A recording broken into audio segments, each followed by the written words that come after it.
Benimaru is probably the most important character in all of Soul Eater and Fire Force. And you know, that might sound crazy until you realize that he is the reason as to why both the story of Soul Eater and Fire Force play out in a certain way. But not only this, he stands for the overall message of the entire series. When we look at Benimaru's backstory, there are a lot of things to take away from it. When Benimaru is training with his father, his dad calls him an idiot and kicks him. Benimaru asks him, "Why you gotta get up in my grill, you lousy old geezer? All I did was get in a fight." To which his master responds, "The problem is the kind of fight." Benimaru responds, "Who cares what kind of fight? If a guy pisses me off, I kick his ass." His master then tries to knock some sense into him.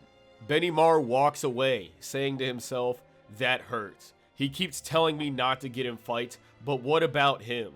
But at this moment, he doesn't realize is that despite Hibachi getting into fights himself and then punishing Benimaru for when Benimaru gets into fights, he's teaching him how to be a better Heikashi than him by not getting in every single fight that he possibly can, by choosing his battles. And this isn't some stereotypical beware, be careful what kind of fights you might get into. There's a lot to this, because this will ultimately help Benimaru become a better god. We then see Benimaru training. Conro looks at him. "Look at you, you're working hard." Benimaru responds, "It's my punishment for getting in a fight." Conro then asks him, "So who are you gonna beat up next?" Benimaru responds, "Whoever pisses me off." Back to Conro. "I hear you beat up Kantaro in the shopping district." Benimaru simply responds, "Yeah, cause he pissed me off." Conro then asks him, "But was it your fight, Benny?" Benimaru contemplates. "My fight?" Benimaru begins to think about the altercation. We see two people arguing. "Leave me alone. Everything tangible will eventually break. That's life." "It wasn't life that broke it, you turd. It was you. Now pay me back." Benimaru appears, and he's smart. He walks up to the two. He says, "You're standing in the middle of the road. Get out of the way." He uses this as an excuse to enter the altercation. Kantaro says, "You again? This is our problem, Benimaru. Stay out of it. Get lost, you snot-nosed brat." And then Benimaru proceeds to beat him up. Benimaru finally answers Conro's question. "He messed with me first. Besides, he broke something that belonged to Tatsuke." Conro tells him, "You're really tough, Benimaru. It won't be long before you're stronger than I am. Those who have nothing will gain nothing. Those who are meant to have will gain much. When you have power, there are things that come with it. Fame, trust, even fear. It's not fair, but that's reality. You could say you don't want it, but you'll never get rid of it. The boss, he's just trying to tell you to not use your power and all the things that come with it the wrong way. He wants you to know the right way to make yourself look good." Was today's fight really your fight, Benny? Benimaru pauses and says nothing. "Damn it, Conro. You're spelling things out for Benimaru again, aren't you?" "Yes, sir." "You don't make it clear enough, boss. If I hadn't said something, he'd never figure out what you're trying to tell him. I don't want you to spoil him. If punching his lights out doesn't get the message across, that's his problem. Even if Benny grows up to be a monster." Now, for those of you who have read Soul Eater or seen it, does any of this sound familiar? The possibility of growing up and becoming a monster. This is exactly what Shinra and Black Star both went through. The possibility of becoming a hero or a devil. All three of these characters parallel.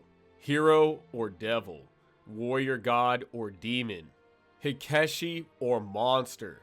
All of these titles, all of these names that these characters are referred to as, they're all different in what they mean to that character. But at the end of the day, if I were to simplify these options and what they mean to them, the simple answer would be becoming a god or a devil.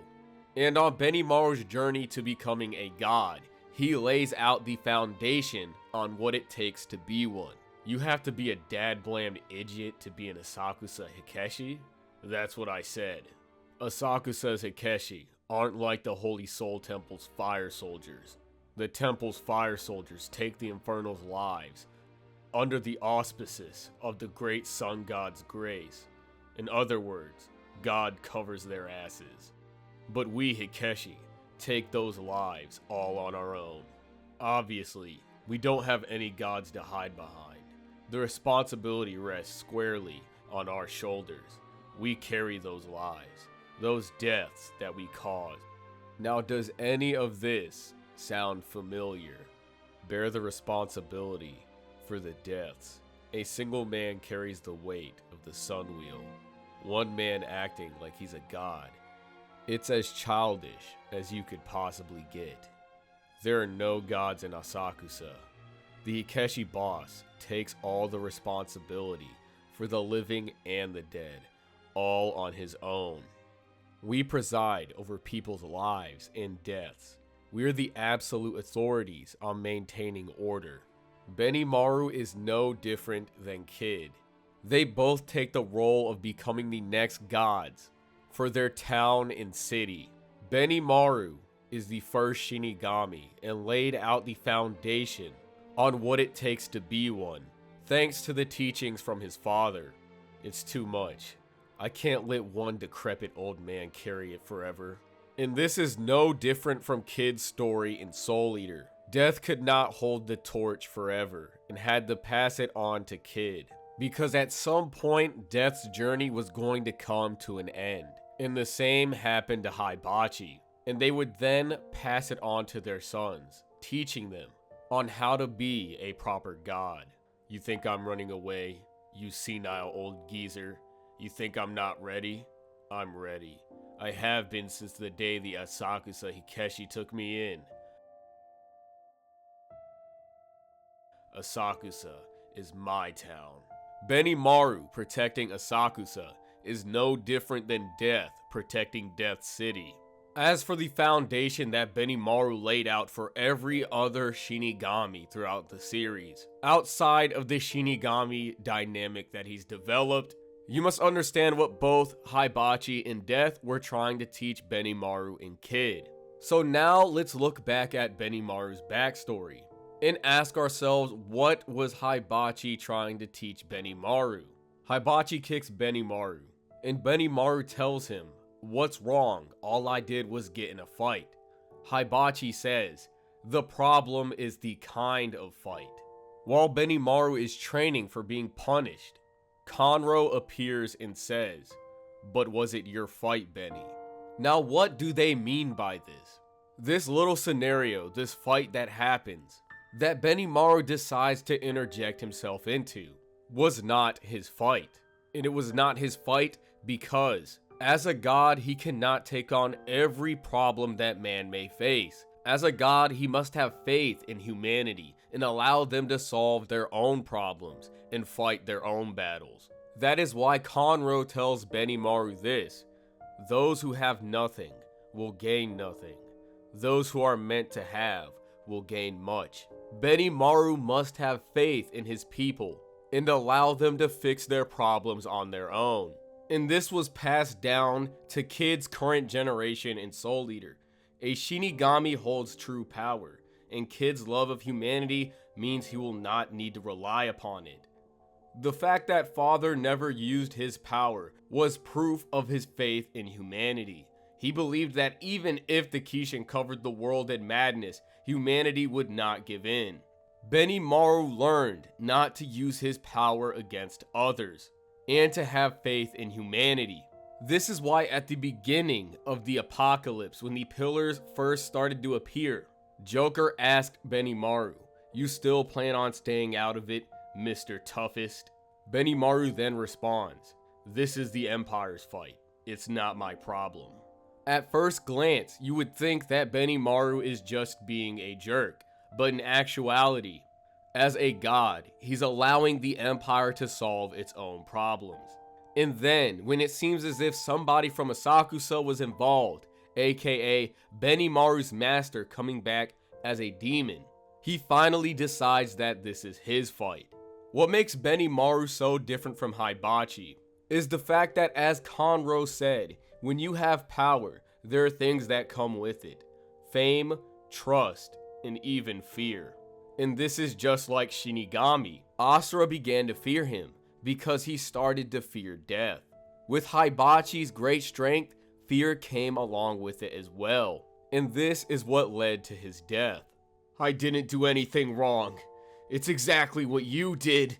Yeah, that's right. I've killed. Stands to reason I'd be killed myself. The grown-ups all love you, but I don't get it. What gives you the right to take people's lives from them? That's a good question, kid. I don't know either. But listen, the Asakusa Hikeshi's boss can't be a sensible man. He's gotta be the biggest dad-blamed idiot under the sun. Hibachi died because he could never find a balance. And this is what he wanted to teach Benimaru. He may have died because someone hated him, but he still commanded a lot of fear and respect. After you passed away, I, Shinmon Benimaru, took up the torch from Conro. I've been honored to act as a boss of the Asakusa Hikeshi, which due to certain circumstances, is now the Special Fire Force Company 7. I know I've been a pain in your ass, sir, but I request the favor of a fight. I want you to see the kind of Hikeshi I've become, and I hope you'll agree that I bring no shame to your Shinmon name. You're gonna kill me? Is that alright, sir? These are my Hikeshi. Seiya! Soya! Seiya! You call them Hikeshi? Benimaru, unlike Hibachi, does not carry the weight of the Nichiren all by himself. As a god, he has faith in his people, and his people have faith in him as well. What tomfoolery are you up to now, you punk kid? I'm sorry this took so long. Now, here is my Nichiren. Here it comes. This is so like you. This is your resolve, your Nichiren. Sorry, but you know, I really just like this one better. You really are a dad-blamed idiot. You think you can have the sun and the moon? What made Benimaru different from Hibachi was the fact that he was able to find balance. He was able to have both the sun and the moon. He wasn't a lonesome god, carrying the weight of the sun all by himself. The faith that he had in his people, and the faith that they had in him, allowed him to be the strongest. We preside over people's lives and deaths. We are the absolute authorities on maintaining order. Well, that's the sort of thing they'll tell you. But that's not really what we're about, kid. Yes, father. We're about balance, right? Benimaru laid out the foundation for future gods to follow. He is the perfect example of what future generations should aspire to be like. And his influence goes far beyond that. Not only did he pave the way for the Shinigami to follow, but he paved the way for characters like Shinra and Black Star to become gods. Sho and Mom, I finally got to find the people close to me, and I finally managed to catch them. Meanwhile, Arthur and Captain Shinmon were both aware of how fun this world was. Fun? I don't believe that. And you're telling me everyone wants to die? I was taught by Captain Shinmon. Throughout both Fire Force and Soul Eater, Shinra and Black Star were struggling because of how others perceived them. People viewed Shinra as a devil, and Black Star as well. And it is absolutely no different for Benimaru. He's taught both Black Star and Shinra how to value life, not let the perceptions of others define who they are. Because at the end of the day, they define who they are, because they're the ones living their own lives. Hero or devil, sun or moon, why not have both? And that's what Shinra does at the end of Fire Force. He learned how to find a balance, and we see how it affected Shinra overall. When you live every moment without regrets, with everything you have, death is no big deal.